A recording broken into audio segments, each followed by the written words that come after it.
सरकार चाहे जितना जुगत लगा ले, नवंबर में नीतीश कुमार को, नवंबर में एनडीए की सरकार को जाने से कोई रोक नहीं सकता है। इलेक्शन कमीशन का ये अधिकार क्षेत्र नहीं है कि वो किसी की नागरिकता तय करे। तो अगर इलेक्शन कमीशन आपका नाम काट रहा है तो आप उसके लिए खड़ा होइए। मेरा ऐसा मानना है कि बिहार में लोकतंत्र की जड़ बहुत मजबूत है। बीजेपी और एनडीए के लोग इलेक्शन कमीशन की मदद से समाज के उन लोगों का जो सत्तारूढ़ दल के विरोध में हैं, जो प्रवासी मजदूर हैं, जो गरीब लोग हैं, जो व्यवस्था से नाखुश हैं और सरकार के खिलाफ वोट देना चाहते हैं, मेरा ऐसा मानना है कि बिहार में लोकतंत्र की जड़ बहुत मजबूत है। जनता जागरूक है। हर व्यक्ति को अपने अधिकार के लिए खड़ा होना चाहिए। इलेक्शन कमीशन का ये अधिकार क्षेत्र नहीं है कि वो किसी की नागरिकता तय करे। इलेक्शन सुप्रीम कोर्ट का रूलिंग बिल्कुल क्लियर है। इलेक्शन कमीशन का ये अधिकार नहीं है कि वो किसी की नागरिकता तय करे। तो अगर इलेक्शन कमीशन आपका नाम काट रहा है तो आप उसके लिए खड़ा होइए। अगर आप अपने मदद के लिए किसी से सहयोग लेना चाहते हैं तो आप किसी राजनीतिक दल से, जनसुराज से या जिस दल से भी आपका सरोकार हो उससे सरोकार लीजिए और अपना नाम जुड़वाइए। हर हालत में अपना मत का प्रयोग आपको करना ही होगा। लेकिन सरकार चाहे जितना जुगत लगा ले, नवंबर में नीतीश कुमार को, नवंबर में एनडीए की सरकार को जाने से कोई रोक नहीं सकता है।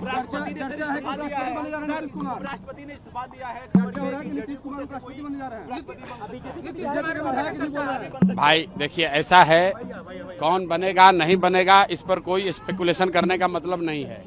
उपराष्ट्रपति देश का सेकंड सबसे बड़ा संवैधानिक पद है। उस पद पर धनखड़ साहब ने इस्तीफा दिया है। अब आप थोड़ा इंतजार कीजिए, जिसकी नियुक्ति होती है हो जाए, उसके बाद ही किसी तरह की टीका टिप्पणी करना उचित होगा। भाजपा के विधायक कह रहे हैं इस बात को। तो विधायक को क्या मालूम है? विधायक आप बताइए कि जो क्लर्क है वो कलेक्टर का अपॉइंटमेंट कर सकता है? विधायक उपराष्ट्रपति का अपॉइंटमेंट करेगा? उपराष्ट्रपति जो है वो देश के पार्लियामेंट का अधिकार है। देश के जो दोनों पार्लियामेंट में चुने हुए लोग हैं, लोकसभा और राज्यसभा में, वो मिलकर तय करते हैं कि उपराष्ट्रपति देश का कौन होगा। भाई चर्चा तो कुछ भी हो सकती है।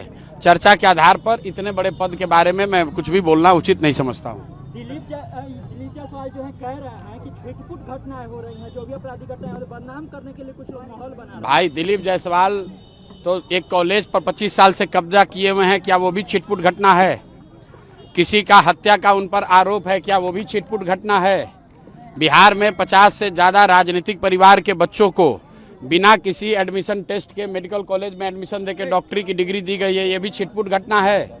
ये बिहार के लोगों को तय करने दीजिए। और अगर दिलीप जायसवाल में दम है तो पत्रकार वार्ता क्यों नहीं करते हैं? पत्रकारों के सामने क्यों नहीं बताते हैं? हत्या का जो आरोप है उसको दोबारा रीओपन कराएंगे जनसुराज? बिल्कुल, हम लोग कोर्ट में मूव कर रहे हैं। रीओपन कराने की जरूरत नहीं है। हाईकोर्ट ने उसमें कहा है, ये सीआईडी और सरकार की जवाबदेही है कि हत्या के आरोप की जांच करके रिपोर्ट सबमिट करे। अगर उसको सरकार ने नहीं किया है तो जनसुराज कोर्ट में जाएगी। और आपको ये भी बता दें कि अभी दिलीप जायसवाल छुपे हुए हैं, सोच रहे हैं कि ये आंधी हवा है निकल जाएगी, तभी थोड़े ही दिन में, अभी डेट आपको बताएंगे, उन पर तीसरा किस्त भी जारी करेंगे।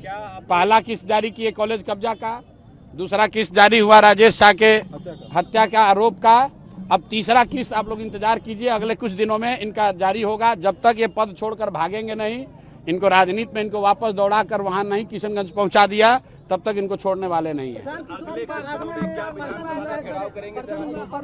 विधानसभा का घेराव का जो मामला है वो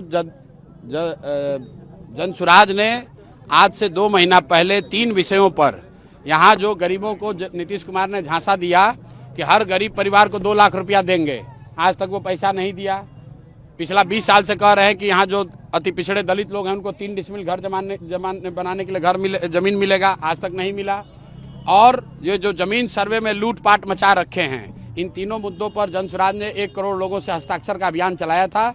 उसी अभियान के तहत ये भी कहा गया था कि हम लोग मुख्यमंत्री का, अगर वो नहीं मिलते हैं तो विधानसभा में उनका घेराव करेंगे। राशि बढ़ोतरी और इसके साथ ही साथ अगले बार बिजली बिल में सब्सिडी या माफी, ये दोनों को जदयू और भाजपा मास्टर स्ट्रोक किया। अरे भैया, सब मास्टर स्ट्रोक है, ठीक है ना? आप 20 साल से यहाँ सरकार चला रहे हैं, सब मास्टर स्ट्रोक के बाद अभी जनता, आप तो कैमरा लेकर यहाँ थे सभा में, जनता ने क्या कहा? किसी ने, एक आदमी ने भी कहा कि नीतीश कुमार को वोट देंगे, सब ने कहा नीतीश कुमार को हटाएंगे। हम तो भाषण नहीं दिए, हमने उनसे पूछा भाई नीतीश को रखना है कि हटाना है? एक आदमी ने कहा है हटाना है। ये भी पूछ लिया भाई मोदी कहने पर मानोगे? कहा मोदी के कहने पर भी नहीं देंगे, मोदी भी वोट लेते हैं यहाँ और फैक्ट्री लगाते हैं गुजरात में। फिर हमने लोगों से पूछा आपके सामने कि भाई अगर नीतीश और मोदी नहीं रहेंगे तो क्या लालू का ललटेन चाहिए, उसका जंगल राज चाहिए? तो लोगों ने क्या कहा, भैया वो तो बिल्कुल नहीं चाहिए, नहीं चाहिए, नहीं चाहिए।